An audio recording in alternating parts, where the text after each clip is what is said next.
Alhamdulillah, bersyukur kita kepada Allah kerana Allah masih lagi panjangkan umur kita. Allah anugerahkan kita nikmat sihat walafiat. Allah anugerahkan kita juga nikmat kelapangan, sehingga kita masih lagi berupaya meninggalkan rumah kita untuk mendatangi rumah Allah ini dengan kita melaksanakan solat-solat fardu berjamaah, dan kita berupaya lagi mengekalkan keberadaan kita di rumah Allah ini dalam majlis ilmu sehinggalah kita tunaikan solat fardu isya berjamaah. Mudah-mudahan Allah Subhanahu wa taala memberkati dan merahmati majlis kita ini. Mudah-mudahanlah juga Allah berterusan anugerahkan kita semua ilmu-ilmu yang bermanfaat, tentunya ilmu yang dapat membawa diri kita lagi dekat pada Allah, ilmu yang menambah lagi ketaatan kita kepadanya, ilmu yang menambah lagi juga rasa takut kita kepada Allah, ilmu yang menambah lagi juga rasa cinta kita yang mendalam pada Allah dan cinta kita kepada Rasulullah sallallahu alaihi wasallam. Dan jugalah marilah sama-sama kita memohon pada Allah semoga dengan kemuliaan keberkatan majlis ilmu ini juga Allah ampuni dosa-dosa kita, Allah gugurkan segala kesalahan kita. Amin ya rabbal alamin. Insyaallah kita akan bahaskan apa yang dibawa oleh orang yang meninggal dunia ke dalam kuburnya. Bersandarkan pada sebuah hadis yang diriwayatkan oleh Sayyidina Anas bin Malik radhiyallahu anhu, beliau mengatakan bahwa baginda Nabi sallallahu alaihi wasallam bersabda, "Yadba'ul mayyita thalathatun fayarji'u ithnani wa yabqa ma'ahu wahidun. Yadba'u akhluhu wa maluhu wa amaluhu fayarji'u ahluhu wa maluhu fayabqa amaluhu." Muttafaqun alaih. Ya, hadis diriwayatkan Imam Bukhari dan Muslim. Apabila seseorang meninggal dunia, mati ya, manusia itu, maka terdapat 3 perkara yang mengikuti si mati itu, ya, sehingga dia ditanam, sehingga dia ditanam. Ada 3 benda, 3 perkara yang mengikut si mati itu, ya, mayat itu, sehingga dia ditanam. Apakah 3 perkara yang mengikuti si mati itu sehingga dia ditanam? Pertama, Nabi kata ahluhu, keluarganya, ahlun, ya, keluarga. Dan jadi bahasa Arab lah ahli, ya, ahli, keluarga. Ahluhu, keluarganya. Ya, maknanya anak-anak lelakinya menghantar, adik-beradiknya menghantar. Ya, begitulah juga kalau masih lagi ada bapanya, pacik-paciknya, itu keluarga lah, sepupu-pupunya, ya. Wa maluhu, begitulah juga harta bendanya menghantar, ikut ke kubur, ikut menghantar ke kubur.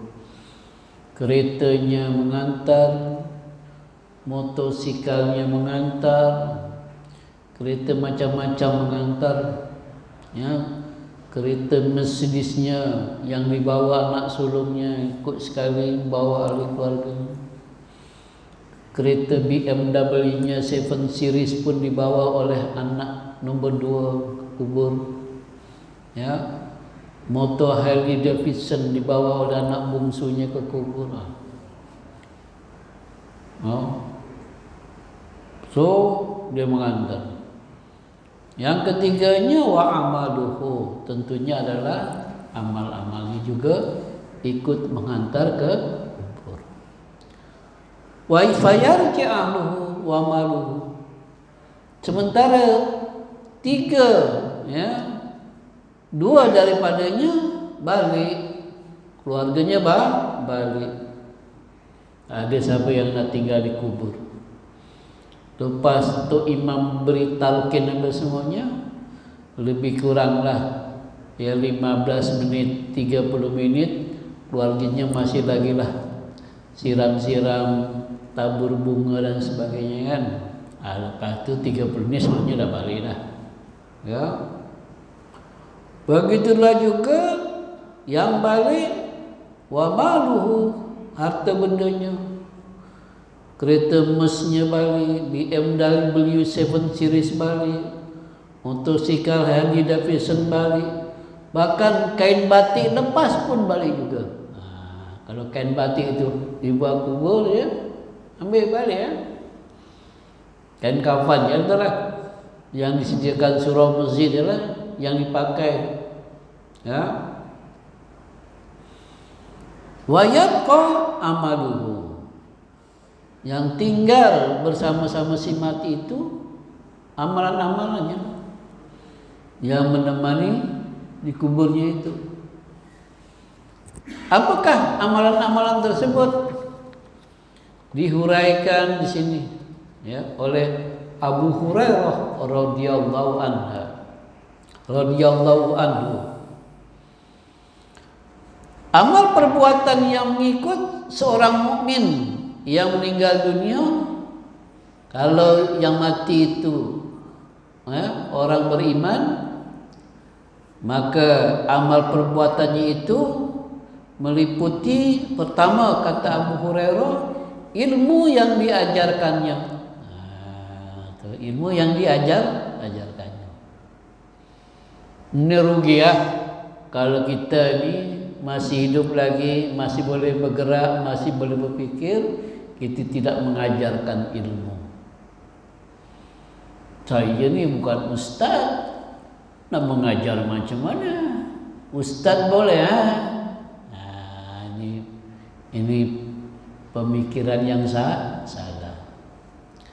Nah, kita mengajar orang jangan tunggu jadi ustaz, ya. Tak kira baru ustaz pun boleh, baru ustaz pun, ya. Paling kurang kita ajar anak-anak kita itu, itulah 2 orang duduk dengan anak-anak solehan, anak soleh insyaallah kita ajar. Balik daripada kuliah ni cerita dengan isteri, ya, dengan anak-anak. Tadi kuliah berkenan dengan ini. Mengajar juga lah tu. Ya. Di pejabat esok cerita dengan rakan-rakan pejabat. Ya, mengajar juga. Balighuni walau ayat, kata Nabi. Tak banyak-banyak Nabi sebut. Sampaikanlah apa yang kau tahu daripadaku walaupun 1 ayat. Itu dia. Galakan Nabi untuk kita mengajar. Ya, apa-apa ilmu. Yang pentingnya ilmu yang kita ajarkan itu kepada orang lain, dia memberi manfaat, menjadikan diri orang itu yang kita ajar dekat pada Allah, bersyukur pada Allah Subhanahu wa taala. Ya, bayangkanlah betapa tu ilmu yang diajarkan itu menemani si mati di kubur.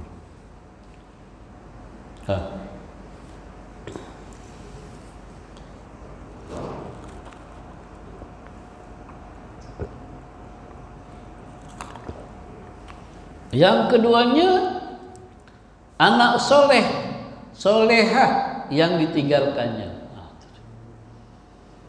Jadi termasuklah amalan-amalan yang menemani si mati adalah anak-anaknya, anak yang soleh dan soleh. Sebab apa? Anak-anak itu menjadi soleh dan solehah kerana usaha ayahnya semasa hidup, usaha si mati semasa dia hidup. Ya. Diberi nafkahnya, diberi makan yang halal dan juga baik halalan thayyibah. Ya, dididiknya, diajarnya, dihantar ke sekolahnya. Ini tuan-tuan sekalian. Jadi proses tarbiyah pada anak-anak itu menjadikan dia anak yang soleh dan soleha adalah usaha keras mati itu tadi. Jadi anak yang soleh dan soleha ini dia berkelakuan baik pun memberi saham pahala kepada si mati. Termasuklah tuan-tuan, ya, masukkan tabung derma nih di surau kita. Dah penuh dah, tutup dah. Tak sempat lagi. Baru Nasrul saku dah tutup dah. Hebat. Ahli Korea Al-Hikmah hebat. Tadi Ijik kata 3 hari 4 hari baru dilancarkan. Oh dah terpenuhi dah 38.000 kan. Belum termasuk dalam poket lagi tu. Subhanallah. Dalam soal sedekah, wakaf, alhamdulillah. Ahli Korea Subang Lestari memang subhanallah hebat. Wacaya sama dulu lah. Kita istilahnya itu penghargaan lah. Ya. Jadi tuan-tuan, sedekah wakaf untuk surau ini juga pahalanya sampai ke kedua ibu bapa kita yang telah meninggal dunia. Lebih-lebih lagi kalau kita niatkan, ini wakaf aku untuk surau Al-Hikmah ini, aku niatkan untuk arwah kedua ibu bapaku yang dah tak ada lah, insyaAllah juga sampai. Itu dia anak yang soleh. Lebih-lebih lagi anak yang soleh-soleh itu berdoa. Kerana dia soleh dan soleh, dia jaga solat. Selepas solat dia juga zikir dan tak tinggalkan doa. Paling kurang doa, Rabbighfirli wali walidayya warhamhuma kama rabbayani shaghira. Ataupun doa bersama-sama imam, Allahumma ighfir lana dzunubana wali walidina warhamhum kama rabbawna shighara. Serupa. Tuan-tuan sekalian. Ya. Yang ketiganya kata Abu Hurairah yaitu Al-Quran yang diwariskannya. Maksudnya apa? Yaitu kita mengajar Al-Quran, terutamanya lah ya pada ahli keluarga kita. Lebih-lebih lagi lah kalau kita berupaya mengajarnya kepada masyarakat. Ya, itu juga merupakan ya amal-amal kebaikan yang menemani si mati. Ataupun kita mewakafkan Al-Quran, itu juga termasuk teman sekalian. Ya, masjid yang dibinanya, yang berikutnya termasuk amal-amal soleh yang menemani si mati adalah masjid yang dibinanya. Jadi membina masjid di sini bukan dalam arti kata terbina masjid sebiji seketul masjid dibinanya. Memanglah orang yang berkemampuan ya melakukan seperti itu, subhanallah, pahalanya amat-amat besar.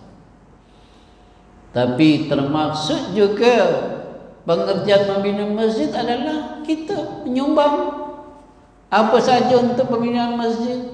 Surau kita ini sama ada bagian bumbungnya ke, sama ada bagian koridornya ke, sama ada bagian dia punya pagar masjid ke.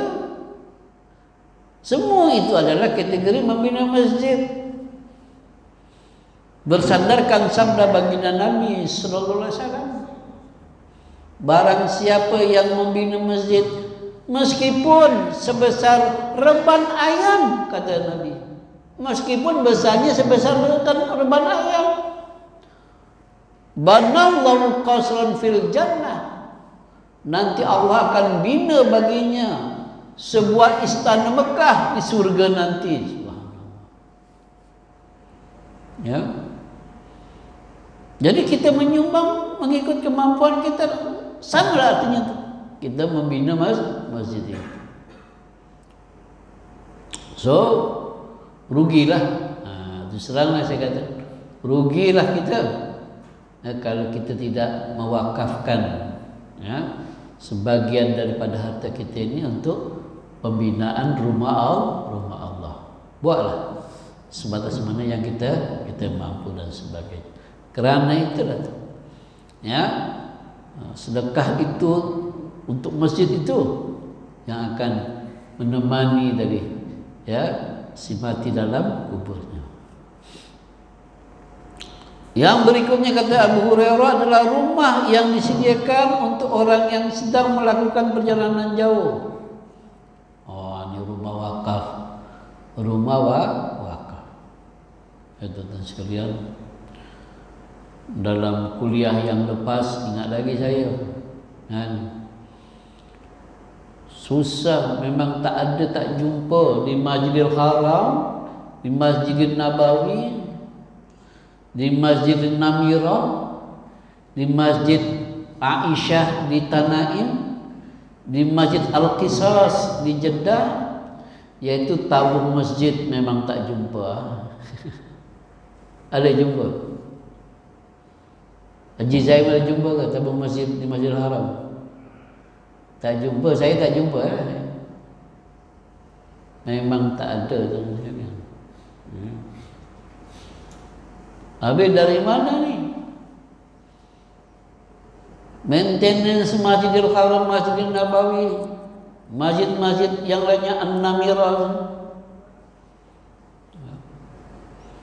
dari wakaf-wakaf itu. Kalau kita tengok menara yang ada jam besar tu, bangunan tu ditulis wakaf King Abdul Aziz. Masya Allah. Wakaf Sultan Abdul Aziz. Mana bangunan tu wakaf? Hasil keuntungannya itu untuk pengurusan Masjidil Haram lah di antaranya. Subhanallah. Begitulah juga di Madinah, termasuklah bangunan Sayyidina Utsman masih ada lagi. Masih ada lagi tuh. Wakaf Sayyidina Utsman masih ada lagi di Madinah. Ya, subhanallah. So, maknanya duit keuntungan dari orang tidur kat situ, perniagaan kat situ digunakan untuk tabung penjagaan surau dan sebagainya. Ya, contoh. Pengairan yang dibuatnya, kalau seseorang tu dia nak sedekah, dia boleh buat saliran air dari sungai ataupun air dari bukit, dibuat sampailah mengalir ke kebun-kebun, bukan kebunnya saja tapi juga kebun orang lain pun dapat. Itu juga termasuk amal yang soleh, menemani si mati. Serta sedekah daripada harta bendanya sendiri ketika dia dalam keadaan sihat.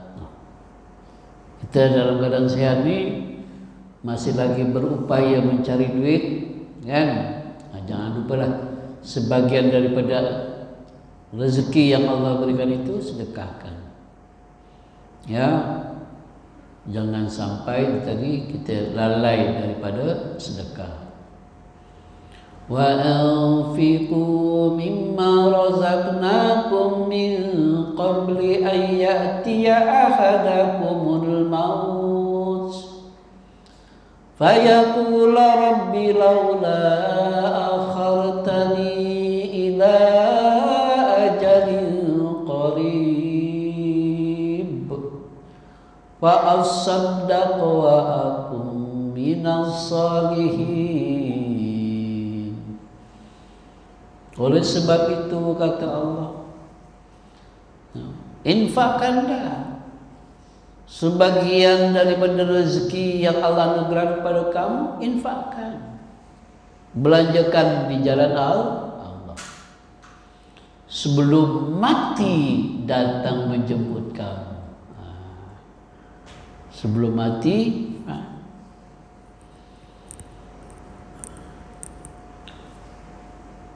kata Amru bin Al-Haris, ma taraka Rasulullah sallallahu alaihi wasallam illa silahahu wa balagtahu wa ardan ja'alahu sadaqah. Baginda Rasulullah SAW ketika wafatnya sama sekali tidak meninggalkan apa-apa harta benda melainkan sebilah pedang perang dan seekor baghal, kendaraan yang biasa Nabi gunakan untuk pergi ke sana sini. Nabi pernah ada sebidang tanah, tetapi tanahnya itu telah disedekahkan sebelum baginda Nabi wafat.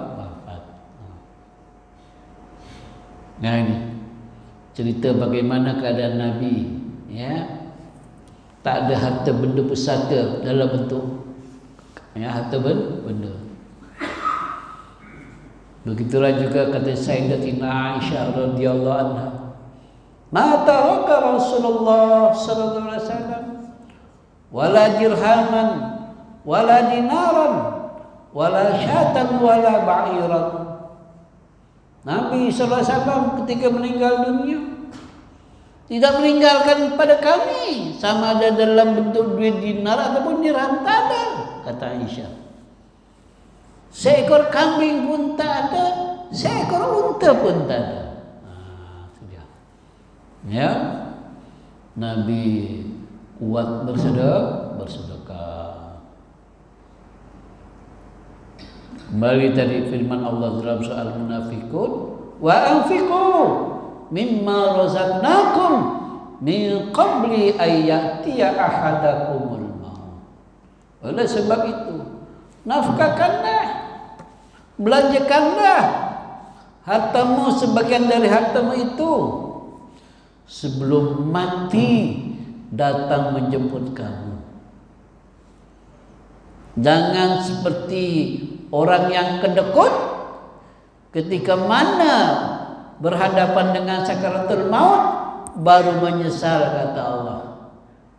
Baru menyesal, ya, dengan mengatakan, Tuhan, kan elok kalau kematian aku ini ditangguhkan sedikit masa lagi, tangguhkan dulu.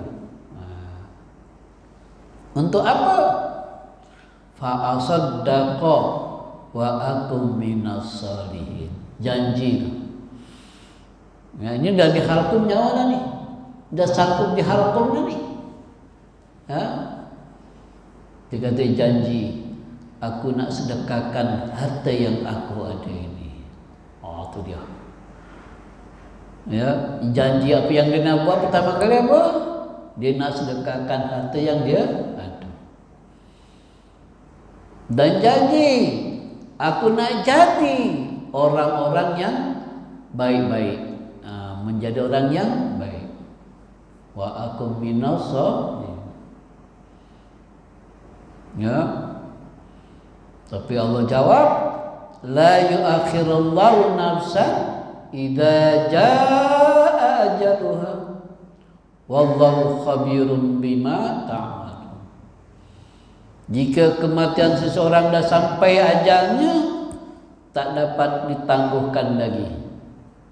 Sesungguhnya Allah Maha tahu apa yang kamu semua kerjakan. Dalam surah Al-A'raf ayat 34 pun disebut, wa likulli ummatin ajal wa idza jaa ajaluhum la yastakhirun sa'ah wa la yastaqdimun. Setiap umat ada batasan umurnya. Umur umat Muhammad SAW 60-70 tahun. Umur umat terdahulu panjang-panjangnya beratus tahun, ya. Apabila sampai ajalnya, la yastakhirun sa'ah wa la yastaqdimun. Tak boleh, ya, ditangguhkan walaupun satu saat. Begitu juga tak dapat dimajukan. Ini tuan-tuan sekalian, orang tadi yang kedekut, yang berkira-kira sangat, baru menyesal ketika berhadapan dengan sakaratul maut. Ya, jangan sampailah kita tergolong yang demikian, menyesal ketika sakaratul maut. Kalau menyesal sekarang inilah kita menyesal, ya.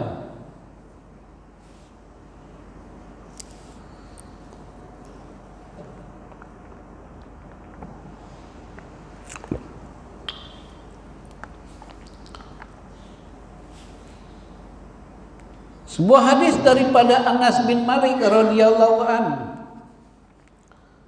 Beliau mendengar baginda Rasulullah sallallahu alaihi wasallam bersabda, sedekah untuk orang yang meninggal dunia akan dibawa oleh malaikat dengan menggunakan pinggan daripada cahaya. Jadi kalau kita nak bersedekah, contohnya lah wakaf untuk pembangunan surau. Ya Allah, aku sedekahkan, ya, aku wakafkan duit sebanyak ini, ku niatkan untuk arwah ayah aku. Nah, contoh ya, untuk arwah ayah. Jadi kata Nabi SAW, ya, malaikat membawa sedekah itu dengan menggunakan pinggan daripada cahaya. Subhanallah. Ya. Malaikat lalu berdiri di sisi kubur sambil berkata, wahai penghuni kubur, terimalah hadiah yang diberikan keluargamu ini. Subhanallah. Jadi sedekah, hadiah, ya, melalui duit kita itu tadi untuk wakaf surau ini, ya, yang kita hadiahkan untuk arwah ayah kita, akan dibawa oleh malaikat dengan menggunakan pinggan cahaya. Arwah ayah kita ini, ya, menerima dengan kata-kata daripada malaikat, wahai ahli kubur, terimalah hadiah yang diberikan daripada keluargamu. Subhanallah. Ya, kena percayalah, ini benda-benda yang gaib. Ini Nabi yang cerita. Tadi pun masalah yang gaib Allah cerita kan dalam surah Al-Munafiqun tadi ayat 9, 10, 11. Jangan sampai kamu seperti menjadi orang yang kedekut, apabila nak mati barulah menyesal, barulah merayu, Tuhan tolonglah, ya, tangguhkan kematian aku ini. Kan kita tak tahu, melihat orang yang sakaratul maut, ya, secara zahirnya dia nafas-nafas ikan gitu kan. Padahal, ya, bergejolak, memaki-maki. Wal malaikatu yadribuna wujuhahum wa adbarahum. Malaikat-malaikat mendatangi orang ini dengan membelasah muka dan belakang mereka. Kita tak tahu macam mana keadaan. Benda gaib. Ya, kita mengimani saja. Alladzina yu'minuna bil ghaib wa yuqimuna sholata wa mimma razaqnahum yunfiqun. Syarat ciri orang-orang beriman itu, yang bertakwa itu adalah mengimani yang gaib. Antaranya adalah Nabi katakan. Antaranya apa yang Nabi katakan? Sedekah tuan-tuan ini dibawa oleh malaikat dan dipersembahkan oleh ke arwah itu dengan kata-kata yang sedemikian. Wahai ahli kubur, terimalah ini hadiah dari keluargamu, hadiah daripada anakmu. Subhanallah. Masih tak kedekut lagi kita gini. Tepuk dada, tanya iman. Kalau nak tanya selera, memang asyik nak merokok ya. Merokok lah, Masya Allah, sehari 1 kotak. Marlboro ke Dunhill ke dah RM18 lah. RM18. Kalau lah sehari 1 kotak, ada yang sampai 2 kotak. Bukan merokok lagi, makan rokok tu. RM18, Masya Allah. Kali 30 hari, misalnya sebulan, hampir mencecah 600. Kalau setahun, contohlah tonton. Ya, EJK Surau datang antar orang di rumah untuk Ramadan. Kedekut hidup masih berlaga lupa pula tu. Dan tahu orang sumbangan Ramadan ini, tengok ada apa benda. Isteri pun tanya, apa tu tadi bang? Di kotak surat tu apa benda? Tak adalah, surat apa entahlah. Contohlah tuan-tuan sekalian, ya. Jadi Allah gambarkan, Nabi gambarkan seperti itu. Hadiah itu lalu dimasukkan ke dalam kubur orang tersebut, sehingga kubur itu menjadi lapang dan terang benderang. Subhanallah, tuan-tuan sekalian. Kena beriman. Iya ke? Payah kan macam ni. Dari EJK dah umumkan, duit-duit yang dikumpulkan dah cukup. Masya-Allah tuan-tuan sekalian. Duit derma tuan-tuan itu tadi, kalaulah kita niatkan juga, ya, untuk arwah mak kita, ayah kita, sampai-sampailah yang telah meninggal, kuburnya akan menjadi terang dan lapang. Ya Allah Ustaz, saya lupa waktu bagi ke EJK, tak niat pula begitu. Belum terlambat, boleh lagi niatkan. Gitu, ya. Belum terlambat, boleh lagi kita niatkan seperti itu. Ya, hanya Allah saja, hanya kita dan Allah saja yang tahu. Okey, baik, kita bagi laluan dulu untuk azan. Ada azan. Hadiah itu lalu dimasukkan ke dalam kubur, ya, arwah tadi yang diniatkan, sehingga kubur itu menjadi lapang dan terang benderang. Seperti mana yang kita juga selalu doakan. Allahumma ighfir lahu warhamhu wa'afihi wa'fu anhu wa akrim nuzulahu wa wasi' madkhalahu. Hebat anak yang soleh ini. Bukan setakat dia sedekah, ya, dan dihadiahkan untuk arwah ayahnya, arwah maknya, atau keluarganya yang lain, tapi dia turut juga sentiasa mendoakan. Ya, Allahumma ighfir lahu warhamhu, ya Allah, ya Allah, ampunilah dosa-dosanya, rahmatilah si mati ini, ya Allah.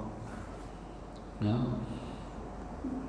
Wa akrim nuzulahu, muliakanlah kuburnya, ya Allah. Wa wasi', begitulah juga engkau lapangkanlah kuburnya itu. Udah dihadiahkan ya dengan sedekah, juga turut didoakan. Subhanallah. Itulah keuntungan ya mendapat anak yang soleh dan soleh.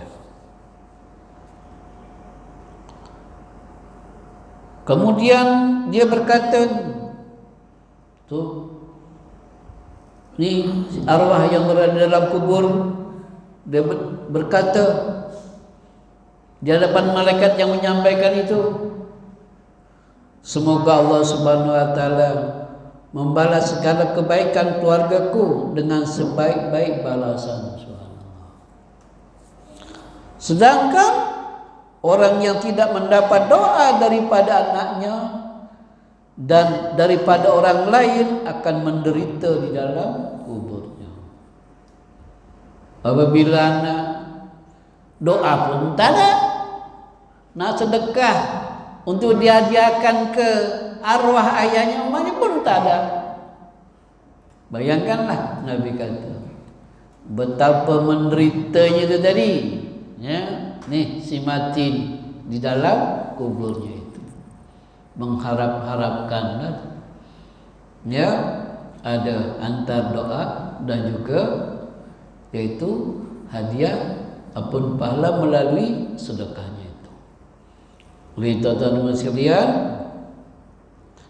kata Ismail bin Rafi, cara agar orang mempunyai hubungan darah dapat bertemu dengan saudaranya yang telah meninggal dunia adalah pertama menunaikan haji.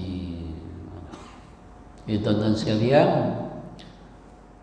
mungkin bagi orang-orang yang berhampiran dengan Masjidil Haram ya, dengan Mekah tak ada masalah. Dia boleh haji setiap tahun. Ya tak? Tapi bagi kita yang tinggal jauh daripada Mekah, bukan setakat jauh, nak pergi nak menunaikan haji pun ya, kalau sekarang baru daftar, kemungkinan dapat peluang hajinya tahun 2060, 2070 kemungkinan kan. Tapi itu ya, maknanya kita badalkan haji. Paling kurang pun kita badalkan umrah. Bak masa ini ya, umrah masih lagi ditutup. Kesian saudara-saudara kita yang dah sampai di Bir Ali. Mereka sampai pertama kali ke Madinah dulu, ziarah-ziarah, terus nak pergi umrah ke Mekah, sampai di Miqat Bir Ali ditahan dan disuruh patah balik ke Madinah, kemudian diantar balik ke Malaysia KLIA. Allah kesiannya ya. Itulah juga ada jemaah yang cerita dengan saya, diri sendiri lah. Ya, dia sampai di Jeddah, begitu pergi naik bas ke Madinah. Di Madinah diantar lagi ke Jeddah, dari Jeddah baru balik ke LAI. Maknanya 2 malam tidur kat airport, bukan kat hotel. Ujian ya untuk saudara-saudara kita di sana. Ya, mudah-mudahanlah pahala mereka tu dapat niat untuk umrah. So, jadi tuan-tuan sekalian, memerdekakan hamba dan juga memberikan sedekah. Yang semua amal perbuatan tersebut pahalanya ditujukan kepada orang yang meninggal dunia tersebut. Ya, sama seperti apa yang disabdakan oleh Rasulullah sallallahu alaihi wasallam.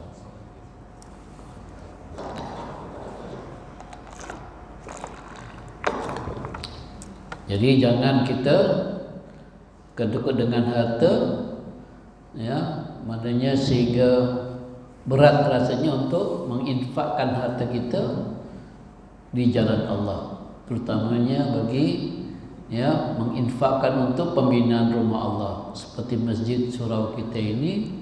Lebih-lebih lagi lah kalau kita niatkan, ya, pahala itu untuk kedua arwah ayah emak kita, kalau dah arwah lah, ya, itu adalah juga lebih baik. Berbeza dengan para sahabat. Para sahabat, subhanallah azim, para sahabat radhiyallahu anhum, mereka sanggup berhabis-habisan harta mereka ini untuk sedekah.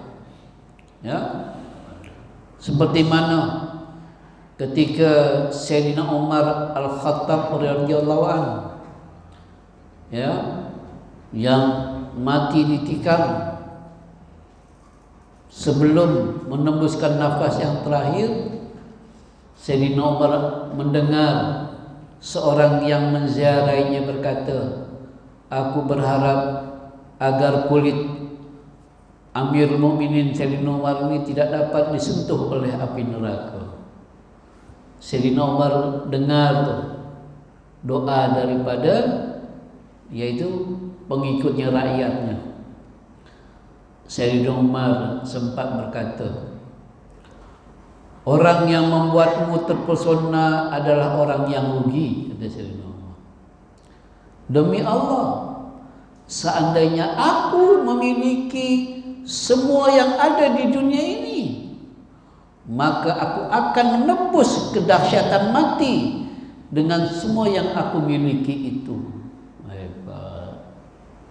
Sayyidina Umar antara sahabat yang dinyatakan surga ketika masih hidupnya oleh baginda Nabi SAW, pun masih lagi merasakan takutnya kedahsyatan mati. Itu yang dia sanggup nak bersedekahkan harta yang dimiliki, meskipun harta itu sebanyak yang ada di dunia ini. Ya, Sayyidina Umar radhiyallahu anhu memang antara sahabat Nabi yang kuat sedekah, seperti mana Sayyidina Abu Bakar As-Siddiq. Oleh sebab itu, ketika Sayyidina Abu Bakar As-Siddiq sebelum meninggalnya itu kerana sakit, beliau sempat memerintah selama 2 tahun 3 bulan Abu Bakar hidup. Dia berpesan, kalau bolehlah, ya, lantiklah Umar setelah ketiadaanku ini sebagai khalifah. Maka para sahabat semuanya bersetuju. Kekhalifahan, ya, jatuh ke Sayyidina Umar. Kerana syarat pemimpin memang harus daripada kaum Quraisy. A'immatul minal Quraisy. Nah, itu Nabi cakap gitu. Pemerintahan ini mesti diketuai, ya, dari kalangan kaum Quraisy. Orang Madinah tak jelas. Nabi dah kata gitu. Nabi dah kata seperti itu. Jadi sahabat pun, ya, yang lainnya tu baca wasiat Sayyidina Abu Bakar, tak buat lagi lah pemilihan habis semuanya, sembang-sembang setuju lantik Sayyidina Umar sebagai khalifah yang kedua. 10 tahun Sayyidina Umar memerintah. Antara pencapaian gemilangnya ni tu, yang menakluki Parsi, menakluki Baitul Maqdis. Kalau Pak, ketika Sayyidina Umar berjaya menakluki Parsi itu, ya, dilantik gubernur, ya, antaranya juga merupakan sahabat Rasulullah SAW, Al-Mughirah bin Syu'bah, menjadi gubernur di Parsi. Rupa-rupanya orang Parsi ini beragama Majusi, mereka memiliki dendam yang kuat. Terutamanya kata Sayyidina Umar, sebab di zaman Sayyidina Umar itulah Parsi dapat ditakluk. Akhirnya mereka membuat satu perancangan untuk memenuhi dendam kesumat orang-orang Parsi ini. Dia cari seorang yang lihai, pakar dalam penipuan, ya, untuk misi ini mereka percayakan seorang memang yang pakar dalam bidang peperangan, dalam bidang apa-apa saja, yang bernama Abu Lu'lu' Fairuz al-Majusi. Abu Lu'lu' Fairuz al-Majusi ini, ataupun lebih mudah kita nama Abu Lu'lu' ini, ya, dia mempandai komunikasi, PR-nya bagus, diplomasinya memang hebat, sehingga dapat mendapat kepercayaan dari Gubernur Parsi. Siapa tadi? Al-Mughirah bin Syu'bah. Sehingga Al-Mughirah bin Syu'bah ini juga rekomen kepada Amirul Mukminin Sayyidina Umar di Madinah. Abu Lu'lu ni hebat, banyak kemahiran dalam peperangannya. Sayyidina Umar pun tanpa curiga apa-apa mengakui, ya, kehebatan Abu Lu'lu' Fairuz al-Majusi. Enggak. Sampai tiba masanya untuk memenuhi dendam kesumat orang-orang Parsi yang beragama Majusi ini, ya, Abu Lu'lu'ah ini mempersiapkan sebilah pisau yang amat tajam. Bukan setakat tajam, pisau itu dibaluri juga, ya, dengan racun-racun yang dahsyat. Dia mengaku Islam, ya, mengakui Islam sebab dia juga bersembahyang, solat berjamaah di kalangan orang-orang Islam. Oh, ini munafik. Jadi ketika itu, ya, solat subuh sebagaimana menjadi tradisi, ya, apabila seseorang itu sebagai ketua negara, sebagai khalifah, dia juga sebagai imam di Masjid Nabawi itu. Ini termasuklah Sayyidina Umar. Dia meskipun ketua negara khalifah tetap solat berjamaah. Solat berjamaah di Masjid Nabawi sebagai imam. Kita baru dapat ketua kampung pun dah malas nak datang. Sayyidina Umar meskipun meeting sampai malam. Kita tahu kan sejarah Sayyidina Umar, ya, selalu turun padang tengah malam dia turun. Ya, rupa Isya tu dia tidur lah. Tidur. Ya, pukul 1, pukul 2 dia bangun. Dia berpusing-pusing meninjau tu kehidupan dia tu, banyak cita-citanya. Nah, sampailah sepertiga malam dia buat qiyamul lail dan sebagainya. Ya, sampailah menjelang subuh dia pergi ke masjid. Jadi ketika Sayyidina Umar mengimami solat subuh, selesai membaca Al-Fatihah, terus Abu Lu'lu' al-Majusi ini meluru ke hadapan dan menikam Sayyidina Umar sama dari depan dan dari belakang dengan 6 tikaman. 6 tikaman. Tersungkur Sayyidina Umar Al-Khattab di tempat solatnya itu. Ya, para sahabat terus kemudian mengangkatnya, dan para sahabat yang lain mengejar Abu Lu'lu' al-Majusi yang menikam Sayyidina Umar itu. Solat tidak bubar, solat tak bubar, masih berjalan. Dia ambil alih oleh Abdurrahman bin Auf. Aduh, solat tak bubar, masih lagi berjalan seperti biasa. Ya.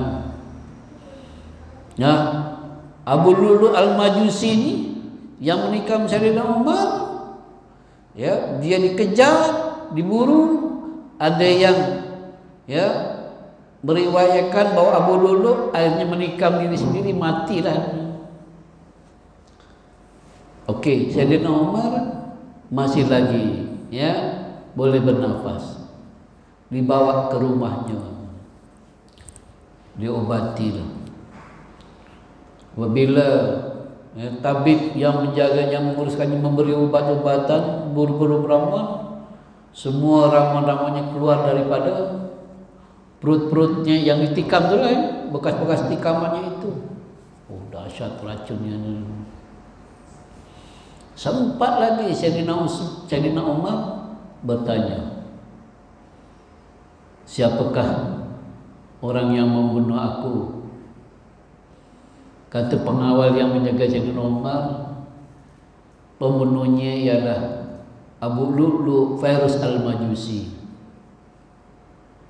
Mendengar nama itu Sayyidina Umar, apa dia respon? Alhamdulillah, dia kata. Sayyidina Umar cakap alhamdulillah. Alhamdulillah. Ya, orang yang menikam aku bukan orang Islam. Itu dia. Yang mananya dulu dia belaga Islam, berpura-pura munafik. Teman-teman sekalian.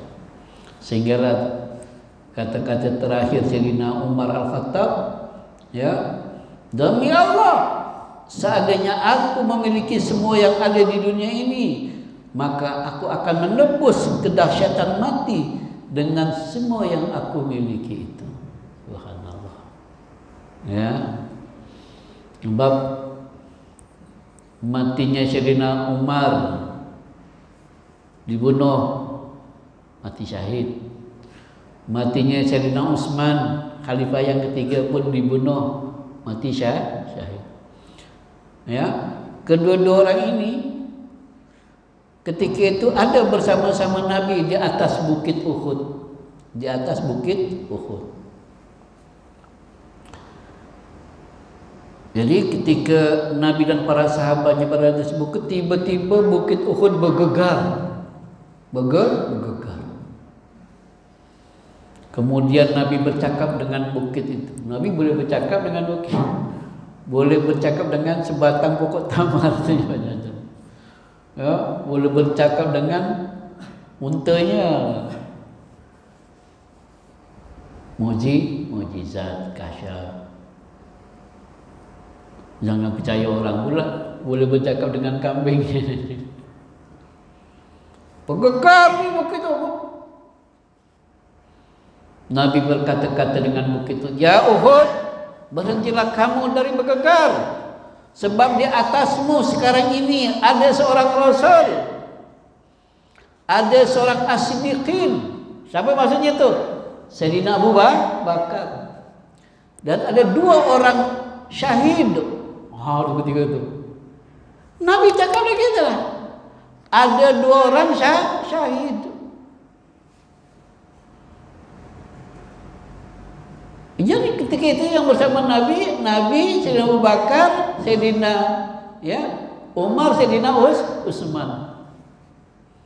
Menjadi Nabi dah berkatakanlah ada 2 orang yang mati syahid. Ya betul lah. Yang mati syahid itu Sayyidina Umar dengan Sayyidina Utsman. Yang ketika itu memang ada bersama Nabi di atas bukit Uhud itu. Teman-teman sekalian, ya. Itulah keistimewaan Sayyidina Umar Al-Khattab. Adalah kuat sedekah, seorang pemimpin yang memang berkaliber, berintegriti, genci genbutsu, suka turun padang, pun Allah, ya, hadiahkan surga semasa ini Allah. Ya, jadi kesudahannya pun mati syahid terbunuh. Gitu teman sekalian. Ya. So, ikutilah kita jejak-jejak Sayyidina Umar Al-Khattab. Tidak memburu dari harta dunia. Bahkan kalau aku memiliki ada kekayaan sebesar dunia ini, niscaya aku akan sedekahkan semuanya untuk menutupi dahsyatnya kematian. Wallahu a'lam. Itulah yang menjadi perbahasan kita. Mudah-mudahan Allah Subhanahu wa taala pelihara iman dan akidah kita. Mudah-mudahan Allah Subhanahu wa taala dorongkan kita kebaikan-kebaikan. Mudah-mudahan Allah Subhanahu wa taala juga anugerahkan kita kekuatan iman dan kekuatan akidah, sehingga dengan kekuatan tersebut kita dapat membezakan antara yang hak dan yang batil. Allah mampu memperlihatkan kita antara yang hak dan yang batil. Kita berupaya membezakan antara yang halal dan haram, dan kita dapat menelusuri jalan-jalan yang Allah ridai dan menjauhi jalan-jalan kesesatan. Ya. Allahumma arinal haqqa haqqa warju'na ittiba'ah wa arinal batila batila warju'na ijtinabah. Apa yang pasti benaran dan kebaikan itu datang dari Allah Subhanahu wa taala. Mana-mana yang terkasar bahasa tersilap kata tidak lain adalah karena jahilnya diri saya, kerdilnya diri saya mohon maaf di atas segala kekurangan dan kelemahan yang ada. Mudah-mudahan Allah Subhanahu wa taala merahmati dan memberkati majlis kita ini. Amin ya rabbal